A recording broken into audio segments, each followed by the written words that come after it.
Miss Liz. Tea time, yeah. Making a difference, one cup at a time. Tea time, yeah. So be sure to grab your tea, grab a seat, and tune in to Miss Liz. Tea time, making a difference, one cup at a time. Tea time, yeah. Tea time, time.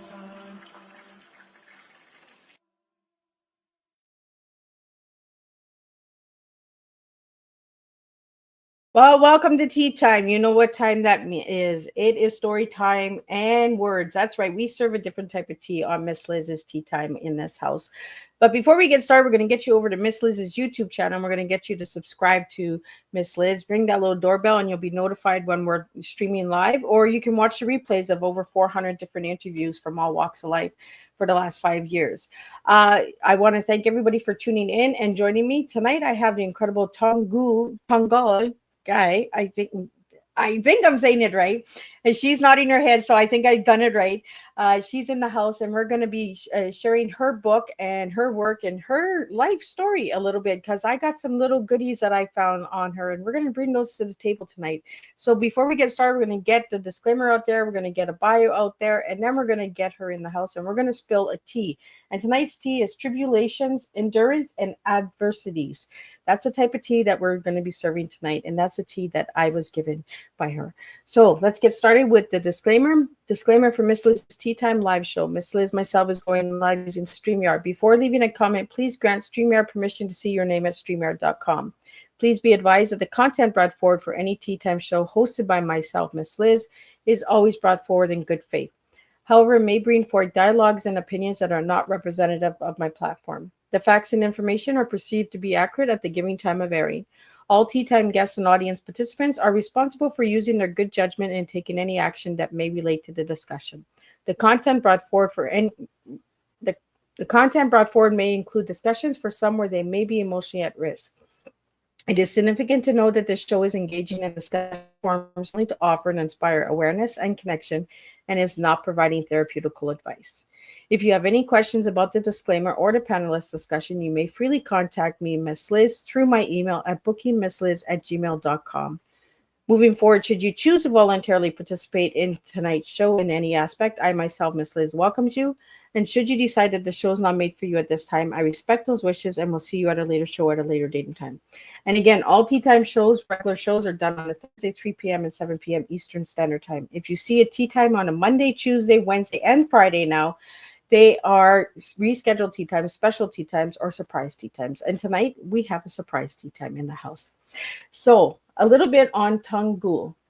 Born and raised in China, Tong Ge came to Canada in the late 80s as an international student. She has obtained a Master of Science degree from University of Saskatchewan in 1992. Since 2012, she has written under both her real name and the pen name Tong Ge, publishing poems, prose, and short stories in both English and Chinese across North America, England, and Taiwan. Her work can be found in publications such as Prims International, Canadian Stories, Rice Paper Academy, Of the Heart and Mind, Flow Magazine, Vineyard Poetry, Quarterly, Plug Magazine, Alaka Magazine, Magnets and Ladders, with 4 literacy prizes already received. She is also a finalist for 4 others. Her debate book, The House Filler, was published in Canada in 2023 and is among the 5 finalists worldwide for the 2023 Island Awards Historical Fiction and Memoir category, and is the winner of the 2024 Independence Press Awards for the new fiction. Let me get her in here and let's spill some tea together and see where we go tonight. Welcome, Hi, Tong Ge. thank you. Did I get it right? I tried so hard. Yeah, 99%. So welcome to the show. It's an honor to have you here. It's an honor for me to be here. So let me take you down the road of who you were as a little girl and who you are now. I was very talkative, very, I would say, pretty smart little girl. And I wanted to be a dancer when I was a little girl. So, however, I was born in the early 1960s, and when I was 4 years old, China had something called the Cultural Revolution. So we lived in a small town, university town. So there was no professional training opportunity for dancers. There's no dance studios. There's just no opportunities. But way back when during the Cultural Revolution, there's lots of propaganda teams. They do loyalty dance. Like young people, young right guards, they do loyalty dance. Well, everybody's supposed to do loyalty dance. That's my first dance license. so pledge your I'm so glad you loyalty brought up the to- dancing because I found that about you. Yeah. So I always wanted to be a dancer, but when I went to school, to grade school, I was too tall. I was one head taller than all the other kids. So every time they have a dance rehearsal or performance in the school, I was excluded because I was too tall. And so that's pretty much the end of my dancer's dream. Today, I'm a writer. I'm also a financial planner. That's for my, for my livelihood. I have to feed myself, right? So that's how I make a living. But in the heart, I'm an artist, and I wanted to be a writer when I was in junior high. It's a long journey, but finally I'm here. See, and you're bringing up all the goodies that I found about you because I was just like, oh, because I just seen your interview that you did with Shooting at Raw with a good friend of mine, Ram, from I Japan. see. Yeah. Small world, isn't it? It is a small world. I'm surprised. Wow. I was just like, oh, my guess is with Ram. And Ram forgot to tell me. I will reach out to Ram and let him know that I've seen it. But no, I found that you were that you wanted to be a dancer. And when he was doing the interview with you, you were a Broadway dancer, not a Broadway dancer, but a ballroom dancer. Ballroom, yes. Yeah. So that's what more is like it about the ball? So what was it about the ballroom dancing that you liked? It's just a dream like I had when I was a child. I never had a chance. So when I was in my 30s, I found out actually the ballroom dance studios in Calgary. I love the music and I love the movement. I just love to dance, but I could never be a professional dancer. I was too old. But just for my own entertainment and satisfaction. And also I found when people dance, they're generally happy. So I have these weird ideas. So if we have some kind of organization organize the world dance conference or something, dance not a competition, but every country will dance with every other country. Like then I think the world peace will be achieved because when people are dance, they're happy. Usually you don't see people angry when they dance. They're generally happy. Yeah. So we have a guest in the house. We have Shadow God joining us, and he says, "Hello, Miss Liz and Tong Ge. I am happy to be here with you this evening, and I'm here to listen and learn." So thank you. I want to really get into who. Yeah. So Tungu, I want to get into the dancing more because that was part of growing up as well. You had to learn that loyalty dance, correct? Yeah, loyalty dance. Yes. Yeah, because in China, like during the Cultural Revolution, we have to express our loyalty to Chairman Mao, pretty much. So that's a loyalty dance. There's not much technical. There's not real. Most of those dances were done by amateurs. They're not professionals. But to me, still that was eye opening because every once in a while, like pretty often, the dance troops will travel to our college and present the dance.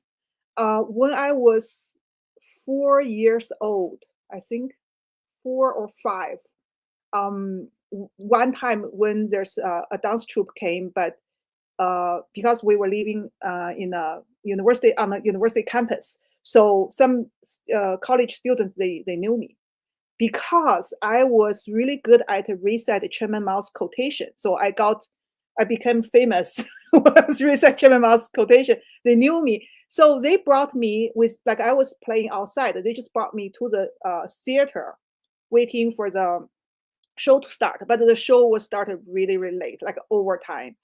And people get restless. Then I just decided to step onto the stage and start my own dance, solo dance, and singing and dance. And by then, all the entrance were blocked by people. Actually, people were like layers of people. All the seats were taken. Then people like stood at the back and blocked all the doorway. So my family thought because I was out the whole day, I didn't come home for supper. So the child was missing. So they didn't know where to find me. And somebody said at the time in China, we also have this underground tunnel to be prepared, be ready for the nuclear war. Because at the time, Russia or Soviet Union,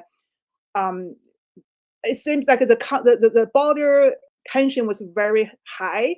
And it was a possibility they would launch a nuclear war at us. So every work we call work units, right? Work unit is university, factory, manufacturer, villages, military units is called work units. Every work unit was required to dig underground tunnel. So that day, then my parents learned that was a tunnel open house day. Like the tunnel was open for people to visit, right? Then they were afraid I was in the tunnel. Then by the night, the gate was locked. Then I was stuck inside. They were about to call the security to open the tunnel. Then somebody said, well, there's a show actually in this university theater. Maybe your kid is there, right? Then go check it out. So my dad went to the theater, couldn't get inside. So eventually he went to a side door. That side door was directly to the backstage, and through the gap, he saw me. Was at the time I was backstage, so he waved this young person to the door and said, "That's my little kid. She has ed for the whole day." So that's my like debut show. I think it was a little bit over 4 years old. So we have a couple questions here for you about dance from Shadow. So I'm Yeah. just going to bring them up for the viewers so they can see the question as well. Miss Tong Ge, have you ever done the sword dance or the rose dance? No. And then, or the dragon dance or the lion dance? No, we were doing a totally different kind of dance. For example, there's one very famous solo dance from the ballet. The title was The White-Haired Woman. So it's a story about how this young woman became a ghost, or forced to become a ghost in the old society. Old society means before 1949, before the communists took over power. And then in the new society, she, returned. Well, she was a human, but because in the old society, she suffered so much, all her hair turned white, and she was in the mountains, and people thought she was a ghost. So this is called a white-haired woman. It's a ballet, and it was also made into a movie. And the opening dance was a solo dance by this young girl when she was still in the village, lived with her dad. And that was such a beautiful dance, and everyone want to learn it, and I knew how to do it just by watching it for so many times. Yeah, we didn't have like a line dance or sword dance. That's more like probably in the fiction or. So in China, growing up, Tong Ge, was dance used to tell stories?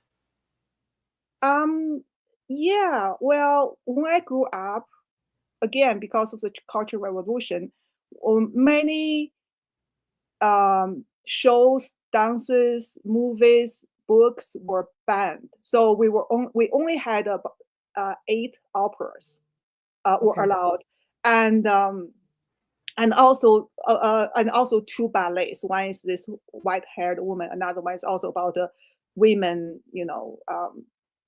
later liberated themselves and they joined the revolution. So sorry, what was your question before this?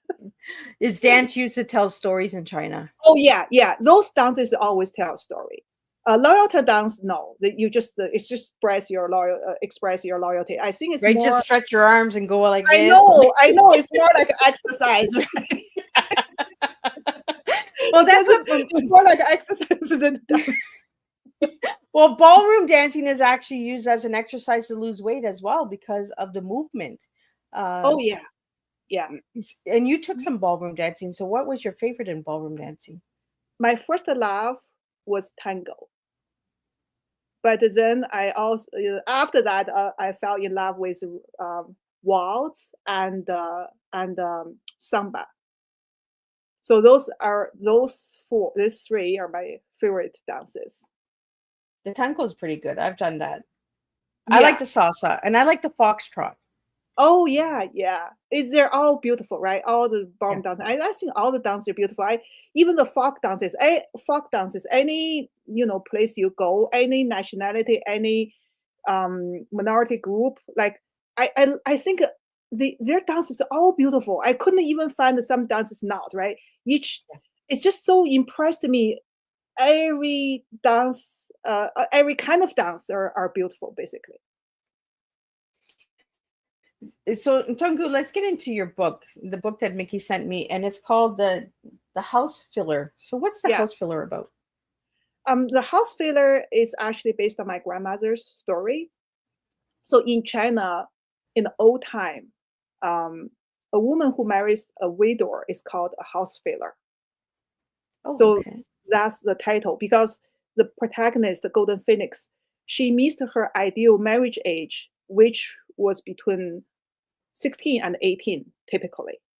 So she didn't marry until she was 26. There's two reasons. One was because her feet were too large. Like at that time, Chinese women, like their parents bound their daughters' feet because um, of value of a woman is measured by the size of her feet. The tinier the feet, the more she would be desirable. So all the parents band their daughters' feet so they can marry off well. But Golden Phoenix was a motherless child, and her father delayed her foot binding process until she was 6. So it was a little bit too late. So her feet was not ideal size, which is 3 twin golden water lily size. 3 Chinese twins about 4 inches long, and her feet was like bigger than that. The second reason that she was trained as a seamstress and became a breadwinner of the family. So her father delayed her arranged the marriage until she was 26, and she had no choice but to marry a widower. And her husband was 20 years older than her. So that's where the title of the book came from. So, Tungu, the people that don't know, my listeners, what is foot bonding? Oh, so in China for about more than 1,000 years, that little girl, like their parents would band their feet with using like basically band the 4 toes underneath their feet, only leave the big toe and then wrap it up really tight. So stop the foot growing, and also mm, like those four toes, if they were lucky, they're just dislocated, but sometimes they're just broken. And Ouch. and so because tiny feet is supposed to be sexy, and this came from in Song Dynasty. There's a emperor who just loved the tiny feet woman, and that's how the tradition started. So even ordinary people would bend their daughter's feet because, like, at that time, if your feet is too large, nobody would want to marry you, except for, let's say, peasants or coolie, the hard labor.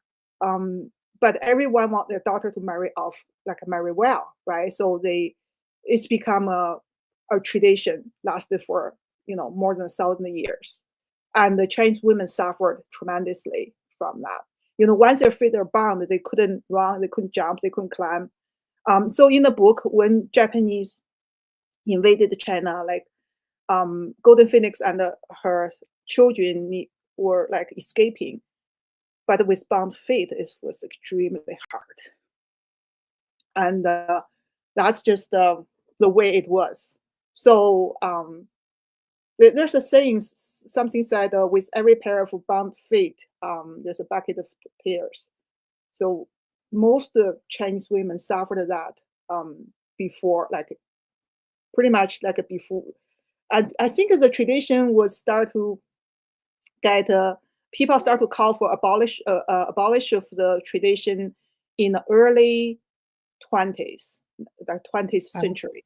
Yeah, probably like about 1910, 1920. But like the big city like Shanghai, right, with the family, the wealthy and the progressive, their daughters they stop binding their daughter feet. But for average people, they still do that. I think the last case of the foot binding was in the 1950s. Oh, wow.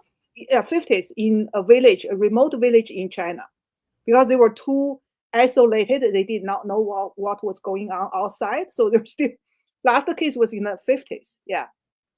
Wow. And it was only done to the daughters? Yeah. Only women. Yeah. Oh, wow. Did you have that happen to you?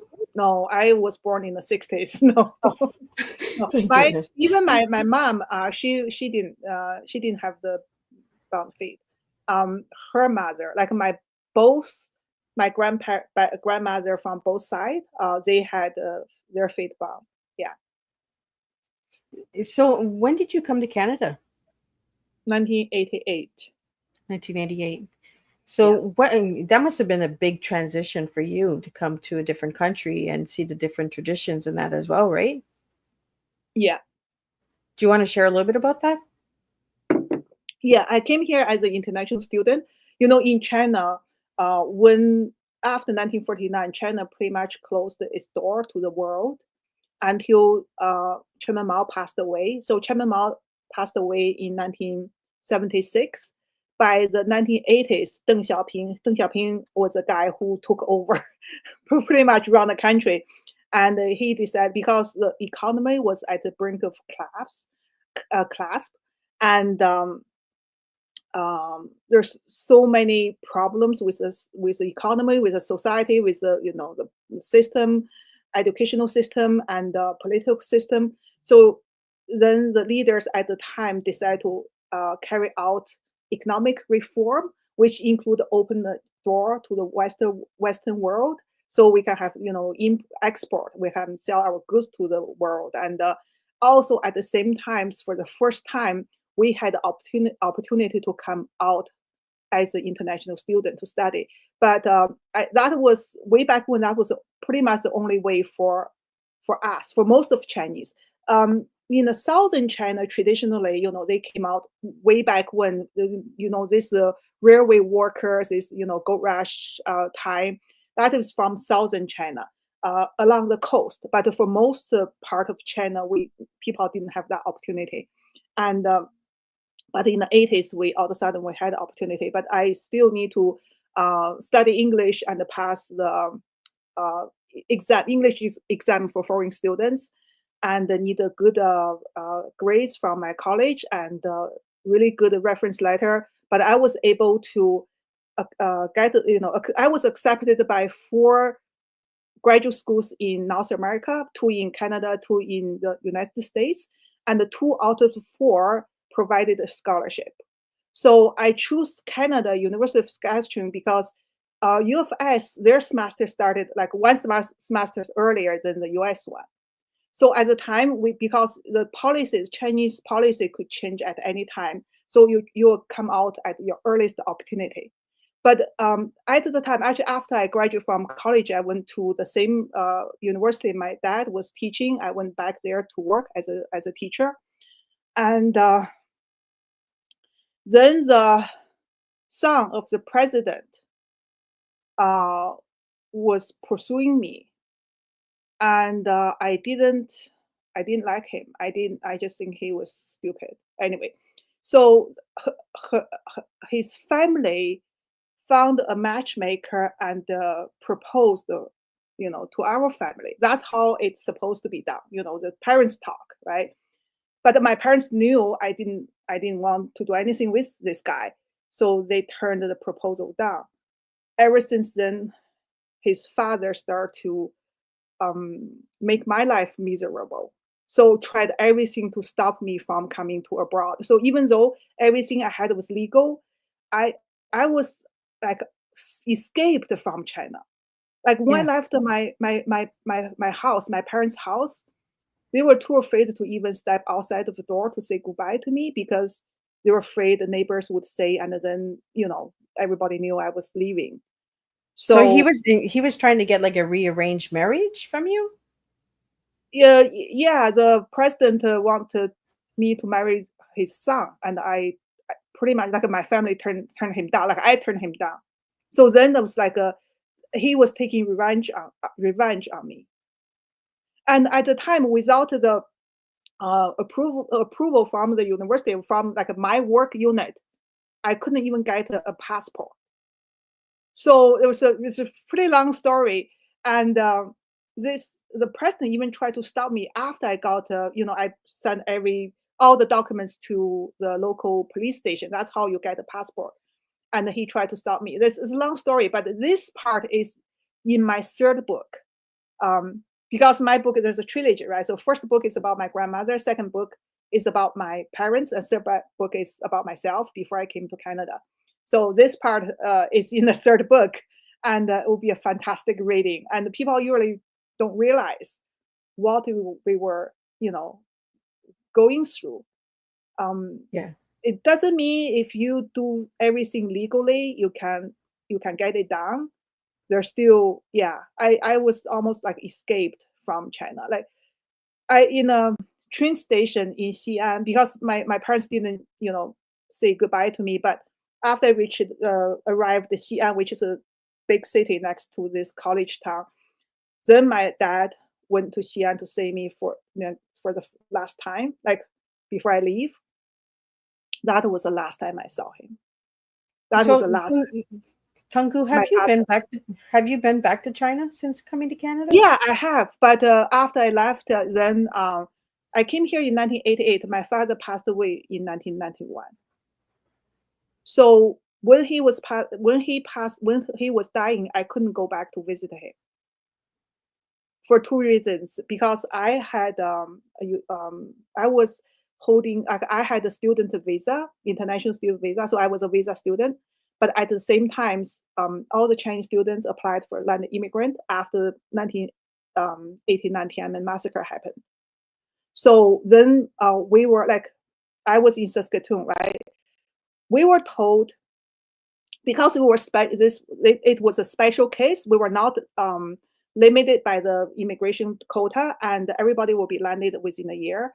So we all applied in 1989, summer of 1989. But Saskatoon was the only city. It took Saskatoon 2.5 years to land us. Like every single city in Canada landed those foreign students, Chinese students, in a year.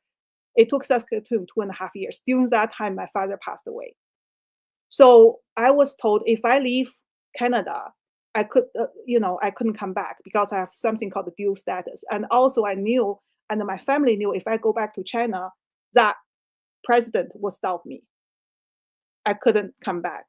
Right? In Canada, it's not like in the States. In the States at the time, what they did for Chinese students were, if Chinese students need to go back to visit during that time before their landed immigrant was approved, the United States will give them something called a return visa, which means they give stamp on their passport before they leave, right? So they don't have to go through the Chinese system to get the visa to come back. But Canada didn't do that for us. So that's why it was the last time in the train station in 1988. Last time I saw my father. I never saw him again. And I think it's important to have this conversation, and Tunggu, and you sharing your story with us, because there are so many things that you have to go through becoming an international student and stuff like that, that you may not ever see your family again. You know, different visas for different countries, you know, like you said, like the United States is completely different than Canada. And these are conversations that we don't even bring to the table, that people don't even know about. You know, Yeah. we hear of international students coming and taking education, but the transformation that you guys go through, and that what the sacrifices that you make to come and get the education too. Yeah, and in the summer of 1991, my father had a liver cancer.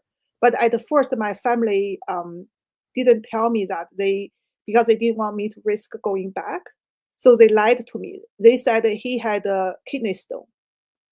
And until like a few months later, I really finally learned the truth. I went to the immigration office in Saskatoon and asked if they can grant me a return visa or if they can speed up my application because of this special reason. You know what that officer said? He said, "Why every time you guys have a problem, you come to us?" At the time, I was too inexperienced. I didn't know what to say. Like now, I would have said, "Well, it's for the sake of humanity." But at the time, I did not know. Yeah. And then he also said something because what happened in Saskatoon was those graduate students, Chinese graduate students, those who were graduated, they couldn't work because they don't have a landed immigrant status, right? They were still students. So they sent a few representatives and went to the immigration office and asked if they can do something to, because we were already delayed. Like every city already landed other students in a year. We at the time we were like over 2 years. So, but I was not involved in that. I was not a part of it. I was just too sad, too miserable about what happened to my father. So, and also that was the time I was writing my thesis. And anyway, so when I was visiting, like say this immigration officer, he also said something. He said, um, "You guys send some students to us, and because you can't find a job. As far as that concerned, if you guys go sweep the street, it's not our problem." This is a immigration officer. When I saw there's two pictures on his, the the desk, there's a glass top. Old time you put the pictures underneath, and there were two teenager girls, very pretty. I asked him. I said, "Are those your daughters?" He said, "Yeah," and that was the only time he was like smiling. I wanted to ask him, well, suppose um, you're dying and your daughter want to see you for the very last time. But I didn't dare to, because I carry the baggage of when I came from China, what those in power, what they could do to you. So I was afraid if I say that, then he would take my application out and just never grant my application approval. Like I did not know. I thought he could do something like that, just like in China. So it was totally like he was powerful, I was powerless, and I couldn't do anything about it. So that's how eventually my father died, and his last word to me was study hard. And the inheritance I like the assets, so called, like legacy I inherited from him was a pen.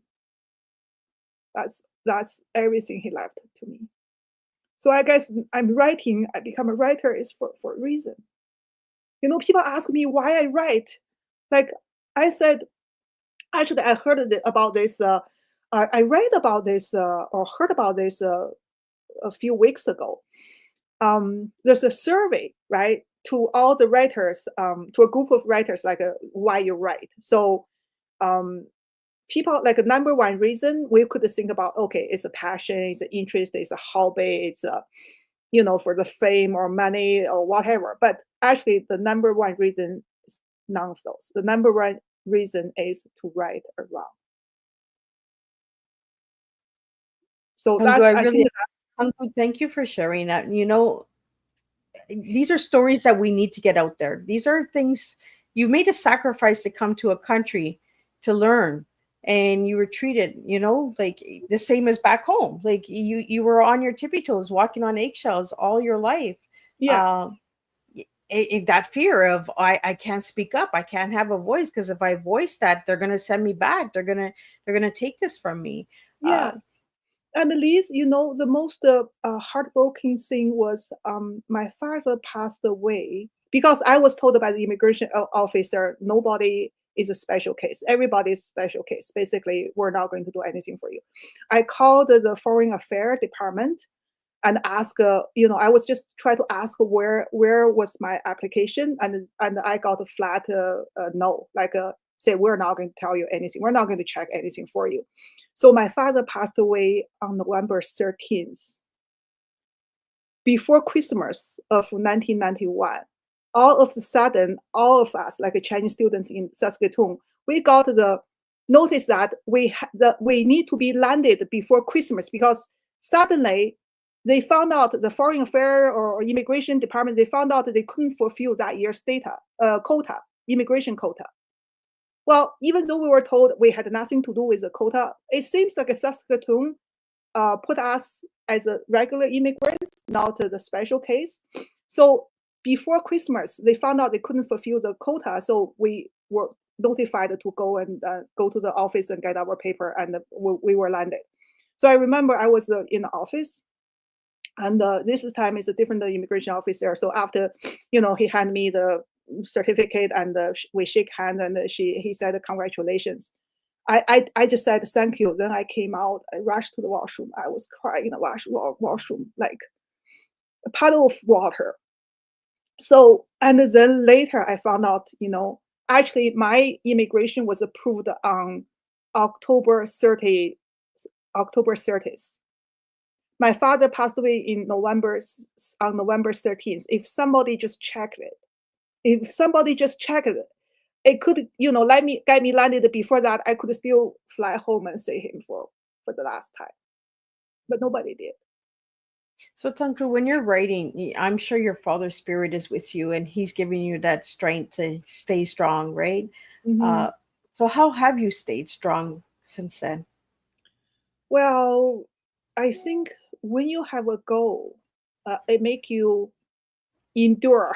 We're talking about tribulation, endurance, She's and going into her tea. Look at that. We're gonna start spilling tea. yeah, adversity. I think you have to have a goal. You have to have hope. Without hope, I don't know how one could take all this. Like my suffering, it's just not my suffering. Like the three generations of my family, which represent basically Chinese people. Like what we suffered are so much. My grandmother suffered through the wars, poverty, political regime changes, and like my generation at least, we're alive. Like we're like, even like my father died of diseases, right? But in my grandmother's generation, my actually the husband of my aunt, which was like a Daisy in the book, and he was executed in 1950 by the communist. He was he was not even a counter-revolutionary. You know why? Because they need to fill the quota of 5%, because Chairman Mao said 5% of Chinese are counter-revolutionary. So at the lower level, the leaders, the cartridge at the lower level, they felt they need to have 5%. So when this village didn't have 5% counter-revolution, the village had approached my aunt's husband. Basically said, would you please come forward? Just help me out. Just help me. Just fill this quota. Nothing will happen. And as ignorant as he was, he said, okay, sure, I like to help you. Just put my name in. So for the first 6 months, nothing happened. Then all of a sudden, there's a order from above. Every single one was executed. That's how he died. That was the truth. That was not fictional. Even though it was, But that's what it is, right, Tungu? There's so much truth that hasn't been shared with the world, yeah, because it's covered up, right? yeah, By the yeah. higher ups, by the people that have the control and the power and that. sharing your story and expressing the hurt and sacrifices and fight that you had for your life and becoming this incredible author and writer and poet, is really inspiring. It's really gives people hope, and the listeners out there. I just want to share a little couple of the comments that are coming in. Um, Shadow put, wow, that's a pretty impressive story. I commend you for migrating to Canada and making a great success out of your life. I am so sorry for your father's passing. You are such a sweetheart, Tungu. Study hard, that's right. It's hard to be shunned, being told to shut up and sit down. That's wrong. I've been treated that like that too. Be cannot control how others think and respond, but for us, it's a must. It's hurt to be shunned, being told to be quiet. Being shunned, be making the sacrifices, coming for education, learning that human race is not being treated equally is Sorry. is is why I do these tea times and why I love having stories like yours on Tea Time, Tungu, is because you open those doors of truth, and the truth needs to get out there. These Yeah. stories need to be heard. And the house filler, you started with your grandma, then you shared with your parents, and you shared your story. So uh, tell us a little bit about your parents' story and your story. Can people get that book, or are those upcoming books that are coming? Those are not out yet. The second book, the title is called The Pin in the Bird. The third one, the working title is The Dream Chaser. So my parents, they were both intellectuals, and intellectuals in China had never been treated fairly. So even like way back when, I think in Qing Dynasty, they have in China they have a class system. So the intellectuals were like ninth class. They were only above beggars, but they're still below the prostitutes. So intellectuals was a ninth class. So that's why in China there's a they call like a intellectuals number nine, which means they're in ninth class. But the Chairman Mao, he disliked intellectuals so much, he called intellectuals the stinky old man. So when I was a child, I know my father was a stinky old man. But during the Cultural Revolution, he was locked up with all his colleagues in a cowshed. Well, cowshed is a general term for a place to lock. It's not a jail. It's never. Those people were locked up. They never gone through the legal system. There was no legal system, so it's just a place to lock people up. So it's called cowshed. So in a college, they first lock up all the professors. My dad was an associate professor, so when they locked up all the professors, then they start to lock up the associate professors. You know why? Because like my dad, all these professors, they obtained their university degree in old society, like before 1949. So China was against the capitalism, and we were told that knowledge is a type of capital. So anybody had knowledge was also a capitalist. So that's why they were locked up, just for their occupation, right? But some people died in that cowshed. Not everybody survived. My dad survived, but not everybody survived. And so, like, I have a sister who is much older than me. It's very strange. We're from same family. Why I admire my dad so much. So what I said? I said, oh, so first of all, what she decided when she was young, right? She said not only she didn't want to become a stinking old nun, which means she didn't want to go to university. She didn't even want to marry someone who has a university degree, because she didn't want to have anything to do with stinking old nun.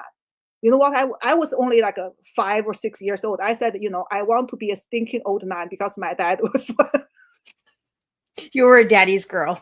Yeah, exactly. Sometimes we got to be daddy girls, and we got to be for the stinky old man. Yeah, that's right.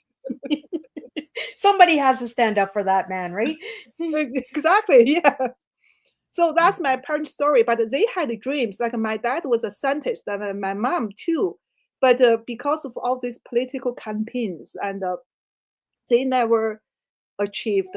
Like my dad was well known in his field, but my mom never achieved anything. So I think that's made her bitter, very bitter later, because she was very smart, extreme. Like she had a very high IQ, I believe, very smart, and but she never achieved her dream, become a great scientist.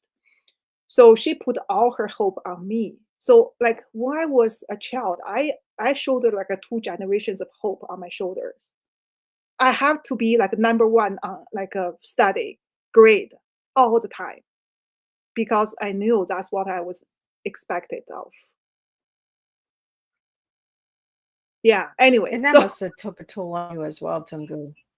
yeah, but I love to study. I'm a person like I my true passion is literature, but I'm disciplined enough to study things I don't like and still get really good marks, like win the competitions and all that, even though I don't like it. I could do it. Yeah. But Tungu, let's get into your tea because you got into a little bit of the endurance. She jumped into the middle of the tea. Let's talk about the beginning of the tea, the tribulations, endurance, and adversity. Let's talk about those 3 words. Why you gave me those 3 words? Well, I think they're all related, right? Tribulations, both my grandparents' generation and my parents' generation and myself, we all went through that. We all suffered that.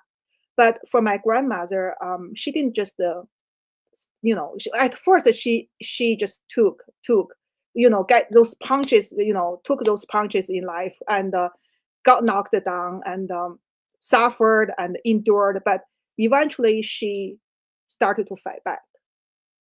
So that's what I admire her so much. And as I said, I sometimes I joking with my friend. I said, you know what? As a writer, I don't have too rich of imagination, but because I have so much good materials, I don't need a lot of imagination. You got the truth story, girl. Like The you true don't need to imagine anything. You've seen a lot and you've been through a lot, so you have that knowledge, right, to come to the Yeah. table and express yourself. Yeah. So my grandmother, she indeed joined the underground resistance, the communist underground network to fight Japanese. She did that as an illiterate person with bond feet, a little old lady. She did all that, as I described in the book. Sew the clothes, make the clothes for the Eighth Ruth armies, and carry messages, which was extremely dangerous. If she was discovered, she could die. She could be executed, and she did all that. So I really admired her for that. And for my parents, I think they just suffered. I don't think they could fight back. Well, I mean, my mom fought back in a small ways, right? But if somebody is spied on her, yeah, she would report that person back. So she did this in a small ways, but it was just the oppression was like overwhelmingly, like they were, how do I put it? They were against the overwhelming odds, um, to not like to success in life or even to be free in life. They never really truly got that, and that's why I left China. I mean, when people ask me, why you leave China, of course I would say for freedom. But it's more than just freedom. It's also about dignity. Like in China, like doesn't matter like when I was growing up or now. The problem is that anybody who has power over you, this person will abuse you and use that power to benefit himself. It could be your supervisor, it could be the university president, it could be a doorman, it could be somebody just hold that something like you couldn't get. It's just the whole system is like that. Yeah. And if you don't want to be a part of it, what do? Sometimes even in the case if you're not part of it, they will make you suffer because you'll be alienated and even attacked. So just for the freedom, for the dignity, for everything, that's why I'm here. Yeah. I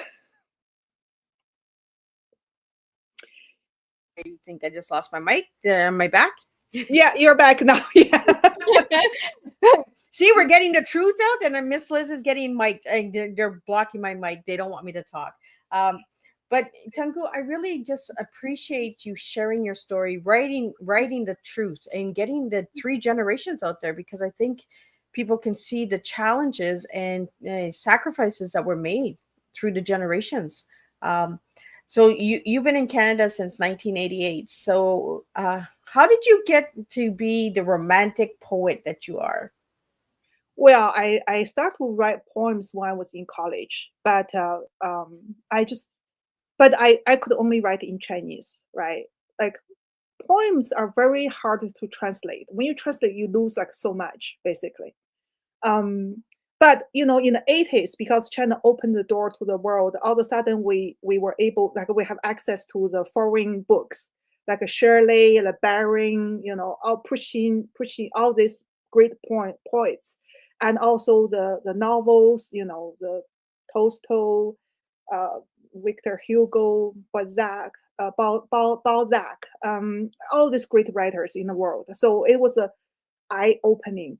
I was so hungry. We in the dormitory, in the college dormitory, because we're supposed to, the light was had to light. We must turn off the light at 11 p.m. That's a rule, right? The rule was very strict.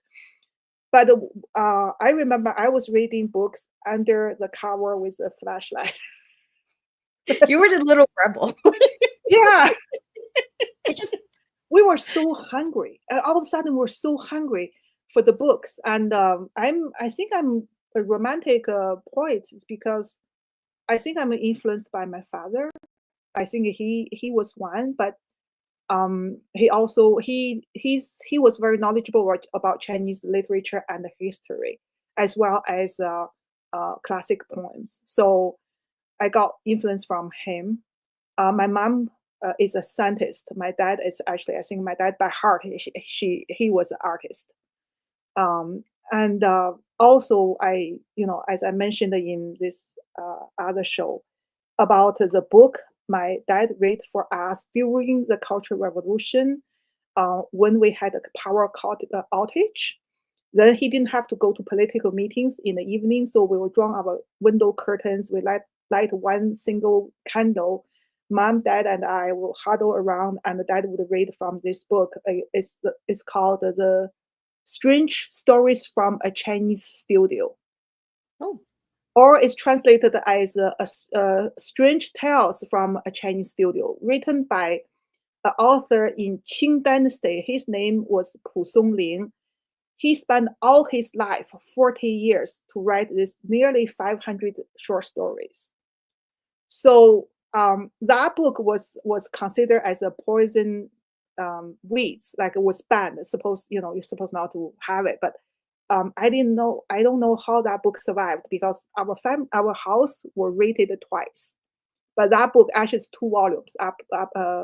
First volume 1 and volume 2 survived. So, but we need to hide the book.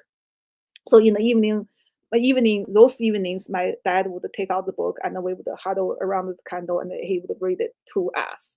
I think that's my awakening about how beautiful the stories can be, and those are actually most are fantasies and some horror, but the author also uses through these stories to insinuate the real world, because in Qing Dynasty actually it was also something called Wen Ziyu.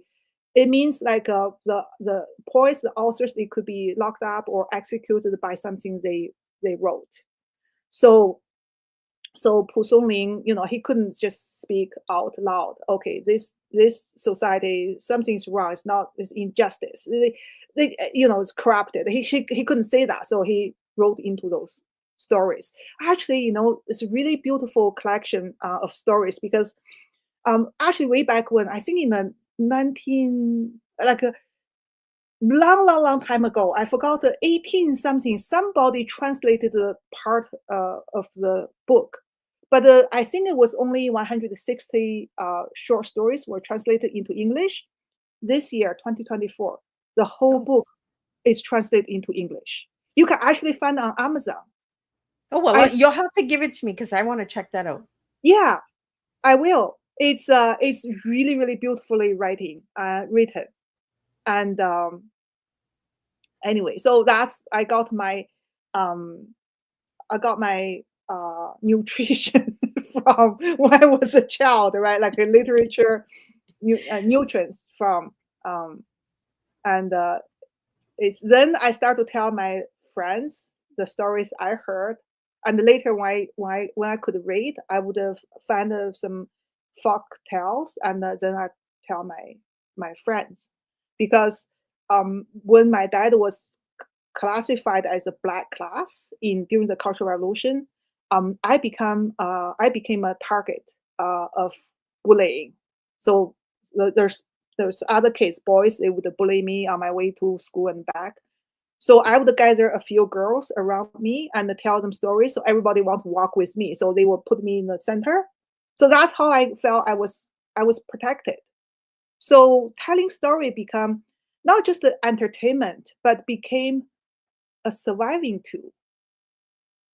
That's how I survived those initial years in a grade school. Actually, I think in the entire we call primary school. Um, yeah, that was at the time we only have 5 years, not 6 years. 5 years in primary school. That's how I survived.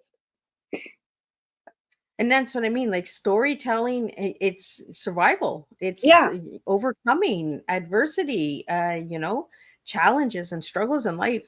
Uh, this is why I find storytelling to be the new way of living. If we don't tell our stories, how do we continue the truth out there and keep the truth out there? And we all have to be a little rebel once in a while. I, I exactly. think I think we all need a little rebel in us.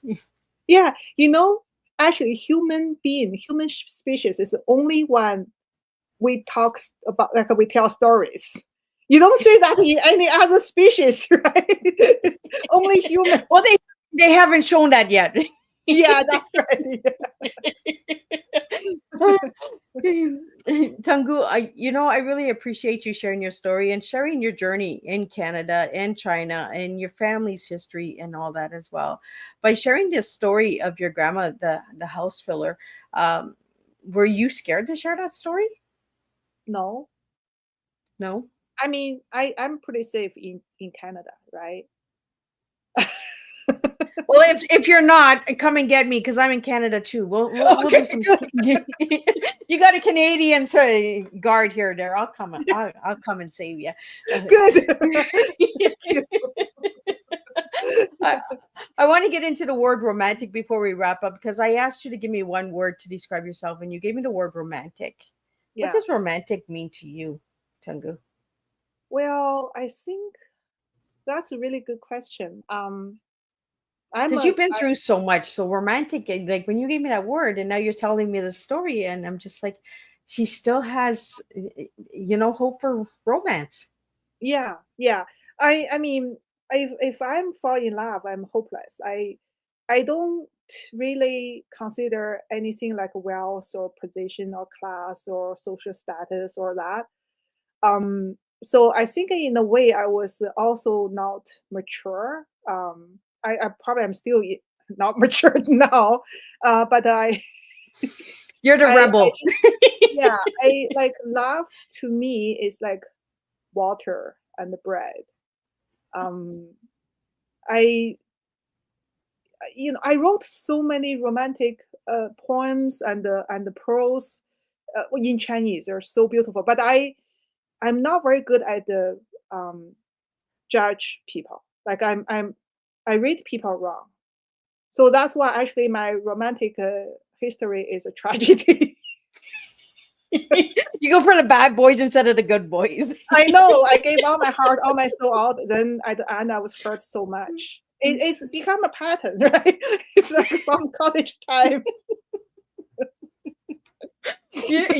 I think all us romances have always gone for the bad boys, and we forget about the good boys over on the other side. Exactly. Yeah. But in a bigger sense, I think this world is beautiful. And when you look at the sky and the ocean, and there's another question about the color, right? Color blue.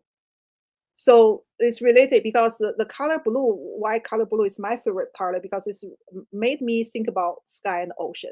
Both are vast and there's limited, like there's no boundaries. Like you can have total freedom. You can do whatever. Like if you're a fish in the ocean or a bird in the sky, that is how, like, I relate to this blue with freedom, with possibility. And and I think a person who loves trees, flowers, ocean, sky, birds, has to be romantic. It has to be, right? We have to have some hope in something, right? Yeah, if there's a big beautiful tree, it's cut off, I would be sad like for weeks over that. It's almost like mourning for that tree. I'm just like that. uh, yeah. And when life gets heavy, we have to have a little bit of laugh, right? We have to lighten it up a little. Uh, Yeah. and Tungu, that's what you've done tonight is, you shared a heavy story and we're ending it with laughter because life is laughter, right? It's like water, right? It's a good flow. It's a good spill, just like Yeah. tea is. Yeah. What final message would you like to leave everybody with tonight? Freedom is never free. So I think when we have our freedom, either we fought for it, we paid for it, or somebody else fought for us and paid for it for us. So in my case, it took 3 generations for me to eventually gain freedom. It takes 3 generations. So I think we need to treasure it. Don't take it as granted because you could lose it at any moment. In blink of eye, you could lose your freedom. Right? Look what happened during the COVID. Like I thought I would travel when I retire. Then COVID hit. I was thinking, gee, had I knew I would do it before. You only lose it. You only realize how precious it is when you lose it. Yep. When you have it, you don't. Most of us don't even realize, right? It's something precious. So yeah. So guard your freedom and be aware of that you could lose it. And Tungu, if anybody wanted to reach out to you to have you on their podcast or share your books with them, how could they reach you? I have a website. It's my name, but there's a dash in between. tong-ge.com. So I archived those interviews, like as many as I could there, and I also have a X account. I think it's at I forgot at Tong Tong-ge 1 or something. But in website is a good place. People can also reach me there because I have an email address there. And as of my book, it's available on Amazon, Indigo, Barnes and Noble, Kobo, Walmart, and some local Canadian bookstores, and some local Canadian libraries. But just when people search on Amazon, I found that if you type in the house filler, you still need my name, a hyphen or something, Tong Ge, because otherwise you say a whole bunch of house items. Because like You're gonna get lamps, you're gonna get couches, exactly, things to fill the house. exactly, yeah. Yeah, I didn't expect that until too late, right? But I probably wouldn't change the book title because this is such a unique title. I probably wouldn't change it either, but just to beware. Yeah. Well, Tungu, thank you so much for sitting and having tea with me tonight and sharing your story with my listeners and that out there. For all the listeners and supporters who tuned in tonight and left your comments and your support, thank you. I could not do this without you guys. We have 10 tea times left before Miss Liz closes the podcast up. 5 years is a long time, and there's over 400 interviews to check. So be sure to check out Miss Liz's YouTube channel. Check out Miss Liz's Tea Times. You'll find me on YouTube. You'll find me on all major platforms. If you'd like to know more about Miss Liz, check out www.misslizsteatime with no s.com, and you can see the other stuff that Miss Liz is doing besides the podcasting. But I encourage you to check these podcast episodes out from all seasons, season 1, 2, 3, 4, and 5, because there's a story I guarantee that will resonate with all of you guys out there. If you'd like to know more, or you'd like to get a topic on there before Miss Liz wraps up, Miss Liz can do a little tweak once in a while, and we can get another surprise tea time in there. I want to give a special shout out to Mickey Mickelson again from Creative Edge for for sending me all these incredible guests in the last 3 years I've been working with Mickey. So thank you for that. Thank you, Shadow, for tuning in and being in the house with us tonight. And I want to thank everybody that's tuning in on Instagram. I see you guys. A couple shout outs. We have some local supporters from Mr. Puffs Cornwall has joined. Crave Chicago, in NSA and End Violence Encounters has joined tonight. So thank you guys for tuning in. Again, let's keep sharing our teas, keep being true, and we're going to make a difference with tea by storytelling and words. Miss Liz guarantees it. I'm not giving up, guys. I'm only going to take a little break and we'll figure it out. Until then, I will see everybody on Thursday, same time, same place, 3 p.m. and 7 p.m. Eastern Standard Time, where we have 2 more incredible guests coming in and sharing their teas with Miss Liz. So again, thank you all, and I wish you guys all a good night, and stay true to who you are. And we have one final comment I want to get up here. Tongu, I love you and thank you. So that's from Shadow God, and he's also the voice of Miss Liz's intro video. So if anybody wants to know who Shadow God is, check him out as well. He does some incredible work. So thank you guys, and stay tuned. We're going to get this done. We got 10 shows to go, and we'll see everybody on the 19th of December at 7 p.m. Eastern Standard Time with the reunion show, where we have over 60 guests that are coming back from 5 seasons. So it'll be a house, and we have some cool entertainment and all that good stuff. So until then, I'll wish you guys all a good night. Stay tuned, and Miss Liz will be back with more guests for the month of December. And we're going to be doing Monday, Tuesday, Thursdays, and who knows, maybe we'll throw in a Friday.